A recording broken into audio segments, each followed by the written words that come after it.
সবাইকে শুভেচ্ছা জানিয়ে শুরু করছি বিজয় টিভি স্বাস্থ্য বিষয়ক বিশেষ আয়োজন স্বাস্থ্য পরামর্শতে। আমি আছি আপনাদের সাথে ডাক্তার মোহাম্মদ মঈনুল ইসলাম। আজকে আমাদের আলোচনার বিষয় অ্যাটোপিক ডার্মাটাইটিস। এটি ত্বকের একটি রোগ। তো স্বাভাবিক কারণেই এই রোগ নিয়ে আলোচনা করবার জন্য আমাদের স্টুডিওতে আজকে উপস্থিত আছেন একজন ডার্মাটোলজিস্ট, যেমন স্কিন বিশেষজ্ঞ ডাক্তার ফারহানা রহমান, যিনি কর্মরত রয়েছেন ডার্মাটোলজিস্ট এবং স্কিন স্পেশালিস্ট হিসেবে ঢাকা মেডিকেল কলেজ হাসপাতালে, এবং তিনি বৈকালিক চিকিৎসা দিচ্ছেন ধানমন্ডি অ্যাপোলো ক্লিনিকে। আমি চলে যাচ্ছি আমাদের আজকের বিশেষজ্ঞ চিকিৎসকের কাছে। আসসালামু আলাইকুম, কেমন আছেন আপু? জি আসসালামু আলাইকুম। আসসালাম, ভালো আছি আলহামদুলিল্লাহ। আমি তো প্রথমেই বললাম আপনি ঢাকা মেডিকেল কলেজে কর্মরত রয়েছেন এবং বৈকালিক চিকিৎসা দিচ্ছেন অ্যাপোলো ক্লিনিকে, ধানমন্ডি অ্যাপোলো ক্লিনিকে। Thank you for introducing me. আচ্ছা, আমরা আজকে যে বিষয়টি নিয়ে আলোচনার বিষয়বস্তু নির্ধারণ করেছি সেটা হচ্ছে অ্যাটোপিক ডার্মাটাইটিস। তো আসলে এটি একটি ত্বকের রোগ। তো অ্যাটোপিক ডার্মাটাইটিস কি, যদি বাংলায় আমাদের দর্শকদের উদ্দেশ্যে একটু বুঝিয়ে বলতেন। অ্যাটোপিক ডার্মাটাইটিস বা অ্যাটোপিক এক্সিমা, বা আমরা যেটা বাংলা ভাষায় একদম বলি যে অ্যালার্জি, হ্যাঁ, এটা আসলে একটা ত্বকের দীর্ঘমেয়াদী ক্রনিক প্রদাহজনিত রোগ, যা লক্ষণগুলো ত্বক খুব শুষ্ক হয়ে যায়, ড্রাই হয়ে যায়, তীব্র চুলকানিযুক্ত লালচে বর্ণ ধারণ করে, আবার বারবার হয়, পুনর্ হয়, ভালো হয়ে যায়, আবার হয়, ভালো হয়ে যায়, আবার হয়, এরকম থাকে। এবং ত্বকে দাগ পড়ে যাবে, চুলকানি থাকবে, এরকম চুলকানি থাকবে, লালচে র্যাশ হবে, এক্সিমার মতন লেশনও থাকতে পারে। আসলে তাহলে এটি কেন হচ্ছে, কেন এই অ্যাটোপিক ডার্মাটাইটিসে আমাদের রোগীরা আক্রান্ত হয়? আসলে অ্যাটোপিক ডার্মাটাইটিসটা একটি জেনেটিক কারণে হতে পারে, জেনেটিক প্রভাবের কারণে হতে পারে, জেনেটিক বংশগত কারণে হতে পারে। 2 নাম্বার আমাদের বডিতে যে ত্বকের যে সুরক্ষা দেওয়াল বা বেরিয়ার, ওটা যদি ভেঙে যায় তাহলে, ইংরেজিতে যেটাকে আমরা ইমিউনিটি বলছি আর কি, না, এটা আলাদা জিনিস। আর ইমিউনিটিও আছে, সেটা ইমিউনিটি যদি কমে যায়, জি, ইমিউনিটি কমে গেলেও হতে পারে। আবার কিছু পরিবেশগত কারণ হতে পারে, যেমন যদি বা সিজনাল কারণ হতে পারে। তারপর যদি ধোঁয়ার ভিতরে থাকে, ধুলোবালি বেশি থাকলে, তারপর আমরা বাসায় যে পোষা যে প্রাণী রাখি, হ্যাঁ, পেট অ্যানিমেল, পোষ্য প্রাণী কুকুর, বিড়াল, তারপর বিড়াল, এগুলোর থেকেও অ্যাটোপিক ডার্মাটাইটিস হতে পারে। আবার কিছু পোলেন অ্যালার্জেনের কারণেও হতে পারে। তাহলে অনেকগুলো কারণ আপনার কাছে জানতে পারলাম। তো এই যে বললেন, আমাদের কোন বয়সে আসলে অ্যাটোপিক ডার্মাটাইটিস হওয়ার প্রবণতা আপনারা পান বা দেখেন, বা রোগীগুলো আপনাদের কাছে আসে চিকিৎসা নিতে? অ্যাটোপিক ডার্মাটাইটিস লাইফের ফার্স্ট ইয়ার থেকে দেখা দিতে পারে বাচ্চাদের। জীবনের প্রথম বছর থেকে দেখা যায়, জন্ম নেওয়ার কয়েক মাসের মধ্যে থেকে অ্যাটোপিক ডার্মাটাইটিস হতে পারে। আবার 2 বছর থেকে 7 বছরের ভিতর হতে পারে, 8 বছর থেকে 18 বছরের মধ্যে হতে পারে, আবার 30 বছরের মধ্যে এটা আসতে পারে, তবে 30 বছরের পরে না। তার আমরা যদি মুদ্রা কথা বলি, একদম ফার্স্ট ইয়ার অফ লাইফ থেকে প্রথম বছর 30 বছর পর্যন্ত হওয়ার প্রবণতাই বেশি থাকে। তো আপনি কিন্তু কিছু লক্ষণের কথা বলেছেন। আমি যদি আরেকটু বিস্তারিত জানতে চাই, যে আসলে চুলকানি তো আসলে অনেক সময় আমরা স্বাভাবিকভাবে ধরে নিয়ে আমার চুলকানি ঠিক হয়ে যাবে, বা হয়তো বা কোনো কিছু লেগেছে এরকম আর মনে করে, অথবা এটাকে ইগনোর করি বা চিকিৎসা নিতে যাই না। তো আসলে কোন পর্যায়ে গেলে বা কি লক্ষণ বা উপসর্গ দেখলে একজন বুঝতে পারবে যে আমার আসলে একজন চিকিৎসকের পরামর্শ নেওয়া উচিত? যখন তীব্র চুলকানি হচ্ছে, এবং চুলকানির জন্য বাচ্চা বা বয়স্ক মানুষ যাই হোক, বাচ্চা আপনার ঘুমাতে ব্যাঘাত ঘটছে, এবং এক্সিমা মতন লক্ষণ দেখা দিচ্ছে, ত্বকটা খুব ড্রাই হয়ে যাচ্ছে, শুষ্ক হয়ে যাচ্ছে, স্কুলে যখন যে কিশোর বয়সে যারা আছে তাদের ক্ষেত্রে যখন স্কুলে গিয়ে মনোযোগ দিতে পারছে না, স্কুলে পড়াশোনার প্রতি তার কনসেন্ট্রেশন থাকতেছে না, কারণ চুলকানির জন্য। তারপর গিয়ে পেশেন্টের রাত্রেবেলা বাচ্চা ঘুমাতে পারছে না, তখন গিয়ে ঘুমের ব্যাঘাত ঘটছে, তখন দেখা যাচ্ছে স্বাস্থ্যগতভাবে এবং মানসিকভাবে সে ভেঙে পড়ছে, এবং না ঘুমানোর কারণে সে সারাদিন কিন্তু একটু খিটখিটে মেজাজ থাকে। তো এসব ক্ষেত্রে আমি বলবো যে অবশ্যই দেরি না করে একজন চিকিৎসকের পরামর্শ নেওয়া উচিত। অনেক সময় দেখা যাচ্ছে যে খাবারের মাধ্যমেও বাচ্চার যে চুলকানিটা হচ্ছে, সেটার ক্ষেত্রেও আপনি বলবো যে তার কন্ট্রোল করার জন্য, হ্যাঁ, এর জন্য স্কিনের ডক্টর দেখানো উচিত। আচ্ছা আপা, আমি আরেকটা বিষয় একটু জানতে চাচ্ছি আপনার কাছে। এই যে চুলকানি যে রোগটা, এটা তো অ্যাটোপিক ডার্মাটাইটিস এক ধরনের অ্যালার্জি, এবং এটার কারণে চুলকায়, আপনি যে বললেন পুরো চুলকায়, বারবার চুলকায়, এবং এমন পর্যায়ে চলে যায় চুলকানি যে সেই সমাজে সমাজে মিশতেও দেখা যাচ্ছে তার অনেক সময় হেজিটেশন হয়, চুলকানির পর্যায়টা এরকম চলে যায়, বা রাতের বেলা বাড়ে বললেন, তারপর হচ্ছে মানে রাতের বাড়ে না, রাতের বেলা চুলকানির কারণে সে ঘুমাতে পারে না, তার মানে প্রচুর চুলকানি তার হয়। তো এই যে চুলকানি দেখলে কিন্তু আমাদের নির্দিষ্ট সময় একজনের গায়ে চুলকানি দেখলে কিন্তু পাশে স্বাভাবিক কারণে সে কিন্তু একটু মানে ভয়ে থাকে, আমার এই চুলকানিটা হবে কিনা বা হলো কিনা। এটা ছোঁয়াচে রোগ না, জি আমি এটা জানতে চাচ্ছিলাম। হ্যাঁ, এটা ছোঁয়াচে রোগ না, এটা স্ক্যাবিস না। এটা যদি হচ্ছে কি যে বললাম জেনেটিক কারণে, এটা ফ্যামিলি যদি হচ্ছে বাবা মা থাকে বা ভাই বোনে থাকে, তাহলে হচ্ছে জেনেটিক কারণে সেটা তার মধ্যে আসতে পারে। তারপর হচ্ছে গিয়ে আবার হচ্ছে সিজারিয়ান সেকশন যদি করা হয় প্রথম বাচ্চা ক্ষেত্রে, তাদের ক্ষেত্রে এই বাচ্চাদের ক্ষেত্রে অ্যাটোপিক ডার্মাটাইটিস বেশি হতে পারে। সিজারিয়ান সেকশন প্রথম বাচ্চাদের ক্ষেত্রে অ্যাটোপিক ডার্মাটাইটিস হতে পারে। আসলে তাহলে আমরা কিভাবে ডিফারেনশিয়েট করব বা আলাদা করব কিভাবে, যে আমার আসলে স্ক্যাবিস বা হচ্ছে এটা আসলে পেশেন্ট তো করা সম্ভব না, অবশ্যই চিকিৎসকের কাছে যেতে হবে। তারপরও যদি আমাদের মানে ছোঁয়াচে রোগ না, এতটুকু জ্ঞান আসলে কিভাবে একজন আমার দর্শকরা রাখতে পারে? স্ক্যাবিস হচ্ছে ছোঁয়াচে রোগ, ওটা ছোট ছোট হচ্ছে আঙ্গুলের ফাঁকে ফাঁকে গোটা থাকবে। জি জি জি, আঙ্গুলের ফাঁকে ফাঁকে গোটা থাকবে, নাভির আশেপাশে থাকবে, তারপর হচ্ছে বগলতলিতে থাকবে, রানী চিপায় থাকবে। এবং হচ্ছে পেশেন্ট তখন বলবে যে, রোগী বলবে যে আমার রাত্রিবেলায় বেশি চুলকায়, এবং ফ্যামিলি হিস্ট্রি একটা পজিটিভ দিবে, তার পরিবারের কারণে কারণে আছে।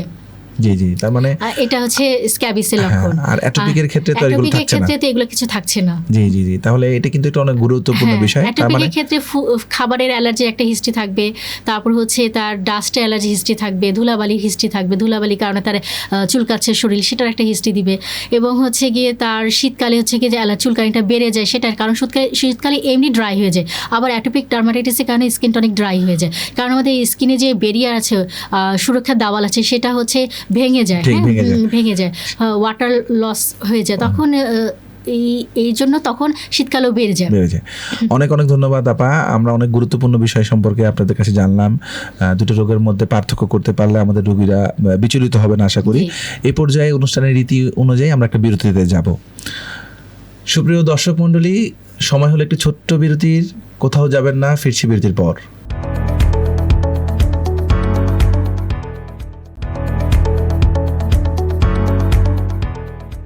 ফিরে এলাম বিরতির পর, সঙ্গে থাকার জন্য ধন্যবাদ। আমরা চলে যাচ্ছি আমাদের আজকের আমন্ত্রিত অতিথির কাছে। আপা, আমরা মানে কিছু বিরতির আগে কিন্তু অনেক গুরুত্বপূর্ণ বিষয় নিয়ে আলোচনা করলাম। তার মধ্যে আমরা জানতে পারলাম যে অ্যাটোপিক ডার্মাটাইটিস আসলে কি এবং কিভাবে আমরা এই চুলকানিটা অন্য চুলকানি থেকে আলাদা করব। এটা সংক্রামক ব্যাধি না, আপনি বললেন। এখানে অনেকটুকু ভয়ের কারণ থাকে আমাদের গার্ডিয়ানদের এবং রোগীদের। তো এই পর্যায়ে আসলে প্রত্যেকটা রোগেই নির্ণয় করার জন্য আসলে আমরা কিছু ল্যাব টেস্ট করে থাকি বা পরীক্ষা নিরীক্ষা করে থাকি। আপনি তো লক্ষণ দিয়ে কিছু আলাদা করে বললেন যে এইসব লক্ষণ থাকলে আমরা এটাকে অ্যাটোপিক ডার্মাটাইটিস বলছি। হ্যাঁ, বা আবার ফ্যামিলিতে যদি অ্যাজমা, হাঁপানি ইস্যু থাকে, এরকম অনেকগুলো লক্ষণের কথা বললেন। এইসব লক্ষণ সেসব বাচ্চাদের ক্ষেত্রেও কিন্তু অ্যাটোপিক ডার্মাটাইটিস হতে পারে। হ্যাঁ, তো এরকম অনেকগুলো লক্ষণের কথা বললেন। এতে করে যেমন আমরা প্রাথমিক পর্যায়ে বুঝতে পারবো এবং আপনারা বুঝতে পারেন, কিন্তু নিশ্চয়ই হাসপাতালে আসলে এগুলো শিওর করার জন্য কিছু টেস্ট আপনারা করে থাকেন। তো আসলে সেই টেস্টগুলো সম্পর্কে আপনার কাছে একটু জানতে চাচ্ছি আর কি, যে অ্যাটোপিক ডার্মাটাইটিস ডায়াগনোসিসে বা শিওর হওয়ার জন্য আপনারা কি কি টেস্ট করে থাকেন? আচ্ছা, অ্যাটোপিক ডার্মাটাইটিসের ডায়াগনোসিসের জন্য আসলে টেস্ট কোনো স্পেসিফিক তেমন নেই। তবে যদি রক্তে অ্যালার্জির লেভেলটা একটু বেশি থাকে, তাহলে বুঝবো যে তার হচ্ছে কি অ্যালার্জি, মানে অ্যাটোপিক ডার্মাটাইটিস হয়েছে। তার মানে আমরা অ্যালার্জি টেস্টটাকে বেশি প্রাধান্য দিচ্ছি আর কি। রক্তে অ্যালার্জি টেস্ট বলতে রক্তে আইজি লেভেলটা।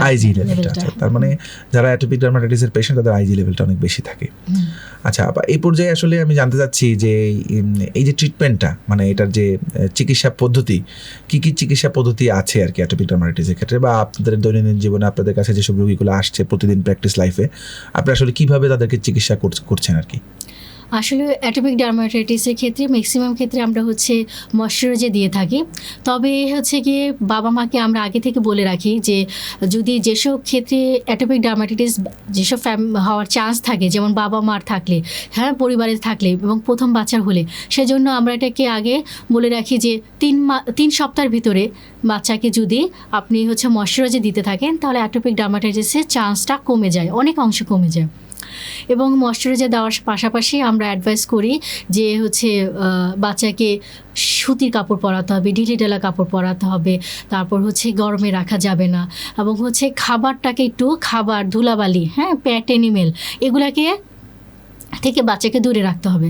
সাথে যখন আমরা লক্ষণ বুঝে আমরা ট্রিটমেন্ট দিয়ে থাকি, যদি খুব চুলকানি খুব বেশি হয়ে থাকে তাহলে আমরা হচ্ছে গিয়ে মুখে খাওয়ার ওষুধ দিয়ে থাকি, এবং যদি দেখা যাচ্ছে ওখানে ক্ষত করে ফেলেছে বা হচ্ছে কি এক্সেমার মতন লেশন করে ফেলেছে চুলকাতে, তখন সেক্ষেত্রে আমরা ক্রিম দিয়ে দিই। ক্রিম দিয়ে থাকি। ইনফেকশন হয়ে গেলে আমরা অ্যান্টিবায়োটিক, অনেক সময় সেকেন্ডারি ইনফেকশন হয়ে যেতে পারে চুলকাতে তখন আমরা যে অ্যান্টিবায়োটিকও দিয়ে দিই সাথে। আচ্ছা আপা, এটা তো আপনি ওষুধের কথা বললেন বা আপনারা যে ট্রিটমেন্টগুলো দেন সেটার কথা বলেন, আমি একটু জানতে চাচ্ছি এই খাদ্যাভ্যাস বা হচ্ছে পরিবেশগত কোনো মানে ব্যাপার আছে কিনা ট্রিটমেন্ট? হ্যাঁ, খাদ্যাভ্যাস আছে। অনেক সময় দেখা যাচ্ছে দুধ, তারপর হচ্ছে গম, সয়া, এরপর বাদাম, এগুলোর থেকেও অনেক সময় ডিম, এগুলো থেকেও কিন্তু অনেক সময় অ্যালার্জি হতে পারে। তো আবার হচ্ছে কি কিছু কিছু খাবার আছে বাচ্চা, সবার হয় না, কিছু কিছু বাচ্চাদের হয় বা বড়দেরও ক্ষেত্রে হয়। তো আমাদের যখন আমরা যখন বাচ্চাদেরকে খাবার শুরু করি, বাড়তি খাবার শুরু করি, তখন একটা খাবার দিয়ে তাকে হচ্ছে গিয়ে আমরা টেস্ট করতে পারি যে কোন খাবারটা তার অ্যালার্জি হচ্ছে। হ্যাঁ, তখন সেই খাবারটাকে আমরা অ্যাভয়েড করতে হবে। আবার যখন বয়স্ক মানুষও যখন আসে, যেমন অ্যাডাল্ট পার্সনও যখন আসে অ্যাটপিক ডার্মাটাইটিস নিয়ে, যে তার খাবার খেলে অ্যালার্জি হয়, সে আইডেন্টিফাই করতে পারছে না, মানে ধরতে পারছে না তার কোন খাবার খেলে অ্যালার্জি হয়, তখন হচ্ছে যে খাবারটা আপনি আজকে খাবেন সেটা খেয়ে দেখবেন যে আপনার চুলকানি হয় কিনা। যদি না হয় পরবর্তী ওই খাবারটা খাবেন। যে খাবারটা আপনার খেলে অ্যালার্জি হবে সেই খাবারটাকে আপনাকে যার যে খাবারের সমস্যা সেই খাবার থেকে তাহলে চাকা হয়ে ফুলে যেতে পারে, তারপর চুলকাতে পারে, এবং হচ্ছে সেখানে আপনার এক্সিমা মতন র্যাশ দেখা দিতে পারে। তখন সেই খাবারটাকে আপনাকে অ্যাভয়েড করতে হবে। যে অ্যাটোপিক ডার্মাটাইটিস যেসব কারণে বাড়িয়ে দেয় সেসব খাবারকে দূরে থাকতে হবে। আচ্ছা আপু, এটা চমৎকার একটি কথা বললেন। আবার হচ্ছে এই যে গৃহপালিত পশু মানে প্রাণী, যেমন হচ্ছে বিড়াল, ডগ, এগুলা থেকে দূরে থাকা ভালো, এসব রোগীদের দূরে থাকা ভালো। আচ্ছা জি আপা, আমরা অনেক কিছু জানতে পারলাম আপনার কাছ থেকে। আপা, আরেকটি বিষয় একটু জানতে চাচ্ছি। আপনি বললেন যে অ্যাটোপিক ডার্মাটাইটিসটা তো আসলে সব বয়সী হয়, 30 বছর বয়স পর্যন্ত সবারই মোটামুটি হতে পারে, আসতে পারে। যাদের 30 বছরের আগে চলে আসে তারা অনেক দিন পর্যন্ত এটা চলতে থাকে। হ্যাঁ, শুরুটা হয় 30 বছরের আগেই। মানে মানে 3টে স্টেপে। তো আগে তো বললাম যে বছরের প্রথম বছরেই আসতে পারে, তারপর হচ্ছে গিয়ে 2 বছর থেকে 7 বছরের ভিতরে, 8 বছর থেকে 15 বছর, আবার 30 বছরের ভিতরে আসতে পারে। কিন্তু এটা পরে ক্রনিক, এটা চলতে থাকে। তো আপা, এই যে বাচ্চাদের যে খাদ্যাভ্যাসের বিষয়ে যে কথাটি বললেন আর কি, দুধ, বাদাম, হ্যাঁ, এগুলা বললেন যে দুধ তো আসলে আমাদের দেশের প্রেক্ষাপটে বাচ্চাদেরকে বেশি খাওয়ানো হয় আর কি। তো এই বিষয়ে আসলে অল্টারনেটিভ খাবার কি হতে পারে, বা দুধের যে বিষয়টা, এই বিষয়ে আপনার মন্তব্যটা কি? আচ্ছা, দুধ হচ্ছে আমাদের একটি সুষম খাবার। বাচ্চার হচ্ছে দৈহিক বৃদ্ধির জন্য, মানসিক বিকাশের জন্য এটা আমরা কম বেশি হোক প্রত্যেকটা বাবা মাই বাচ্চাকে দুধ দিয়ে থাকে। এবং যখন হচ্ছে আগে আমাদের দাদি নানিদের আমলে দুধ কিন্তু খেলে কোনো অ্যালার্জি হতো না, কিন্তু এখন খুব বেশি দেখা যায়। খুব পেশেন্ট আসে, বাবা মা এসে বলে দুধ খাওয়ানোর পরে থেকে তার শরীর মানে অ্যালার্জি হয়েছে, ফুলে গেছে, চুলকাচ্ছে, ঠান্ডা লাগছে। হ্যাঁ, এবং তার অ্যাটোপিক ডার্মাটাইটিসটাকে বাড়িয়ে দেয়। কারণ হচ্ছে গিয়ে ওই সময় দাদি নামাদের আমলে কিন্তু হচ্ছে গরুর যে খাবার ছিল, গরুর খাবারটা সেটা ছিল অর্গানিক খাবার, এবং ঘাস, মানে একদম প্রাকৃতিক লতা পাতা, এগুলো প্রাকৃতিক খাবারই খেত। কিন্তু এখন হচ্ছে কি হচ্ছে যে গরুরকে যে বেশি দুধ, মিল্ক প্রোডাকশনের জন্য আর্টিফিশিয়াল খাবার দেওয়া হচ্ছে, এক্সট্রা ফিডিং দেওয়া হচ্ছে, কেমিক্যাল যুক্ত খাবার দেওয়া হচ্ছে, আবার অনেক সময় দেখা যাচ্ছে স্টেরয়েড ইনজেকশনও দেওয়া হচ্ছে। এখন যেহেতু এগুলো আর্টিফিশিয়াল ফিডিংগুলো চলে আসছে, তো বাচ্চা যখন এগুলো খায় তখন দেখা যাচ্ছে তার হচ্ছে অ্যালার্জির প্রবণতা বেড়ে যায়। তার মানে অ্যালার্জিক রিঅ্যাকশনের কারণেই দুধের বিষয়টা হচ্ছে আমাদেরকে লক্ষ্য রাখতে হবে। অনেক ধন্যবাদ আপা, আপনি অনেক গুরুত্বপূর্ণ আমাদেরকে মেসেজ দিচ্ছেন। তো আমি এই পর্যায়ে আরেকটি ছোট্ট বিরতির সময় হলো, আমি বিরতি থেকে আবার আপনার কাছে আসবো এবং অনেকগুলো প্রশ্ন করব। দর্শক মণ্ডলী, সময় হলো আরও একটি ছোট্ট বিরতির। কোথায় যাবেন না, ফিরছি বিরতির পর।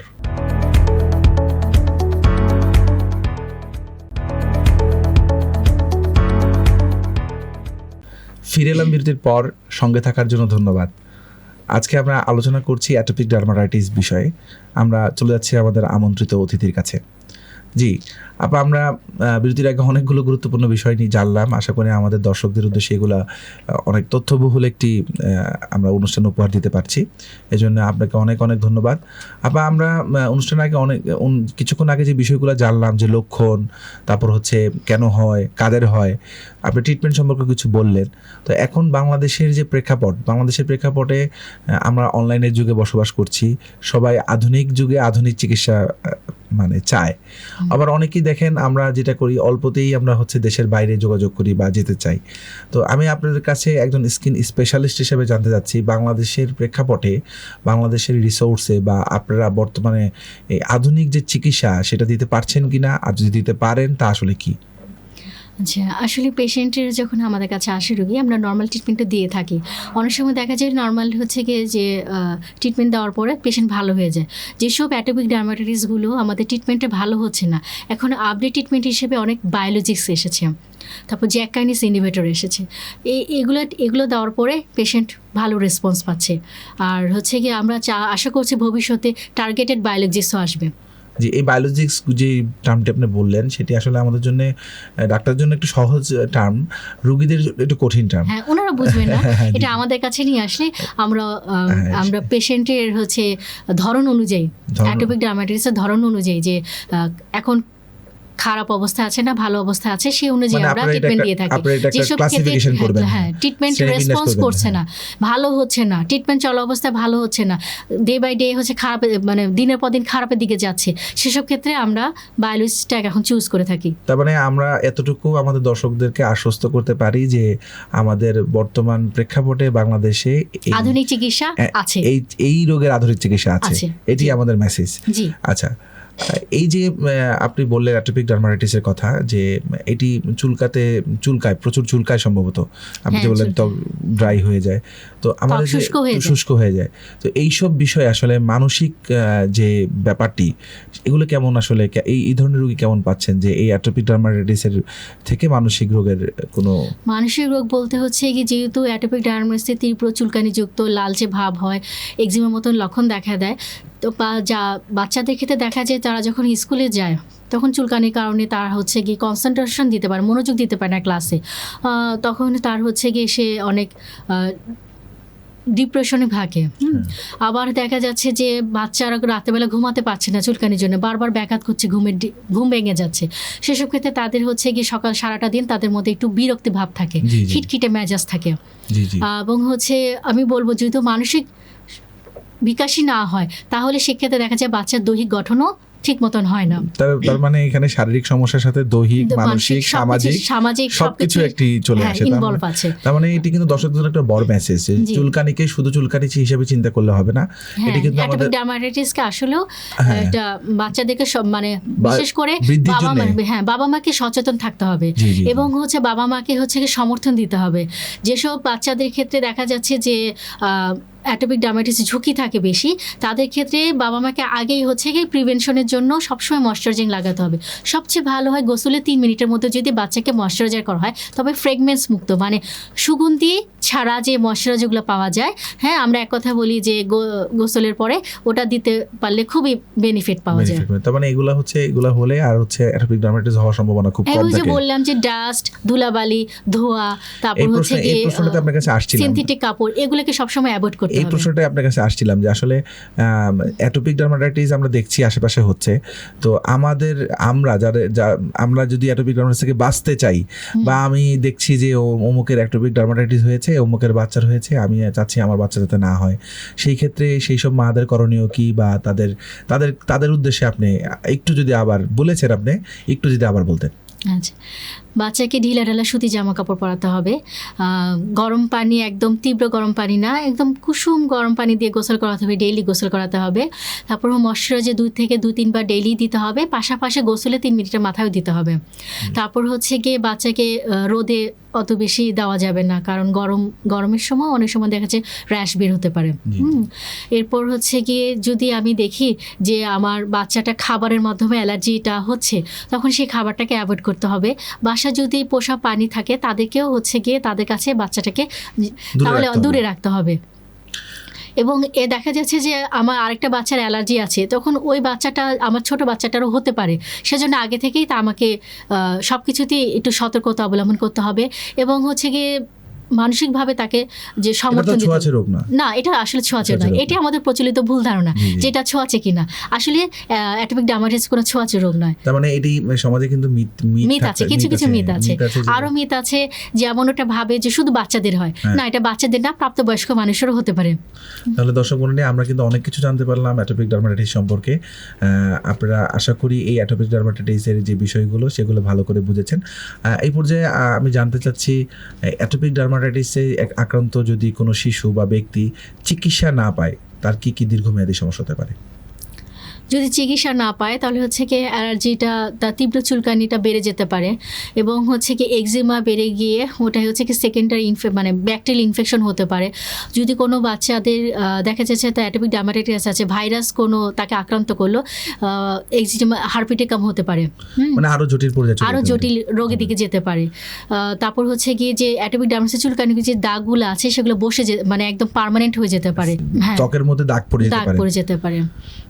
ধন্যবাদ আপনাকে আমাদের স্টুডিওতে এসে অ্যাটোপিক ডার্মাটাইটিস সম্পর্কে আমাদের যে দর্শকদেরকে জানানোর জন্য।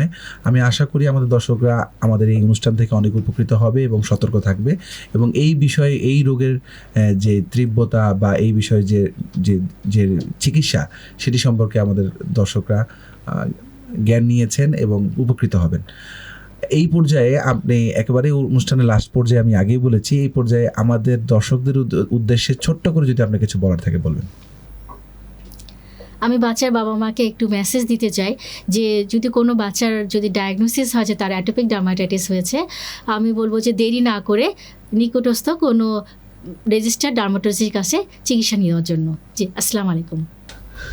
দর্শক মণ্ডলী, আমরা অনুষ্ঠানের একেবারেই শেষ পর্যায়ে চলে এসেছি। দেখা হবে অন্য কোনো পর্বে, অন্য কোনো বিষয় নিয়ে। সে পর্যন্ত ভালো থাকবেন, সুস্থ থাকবেন।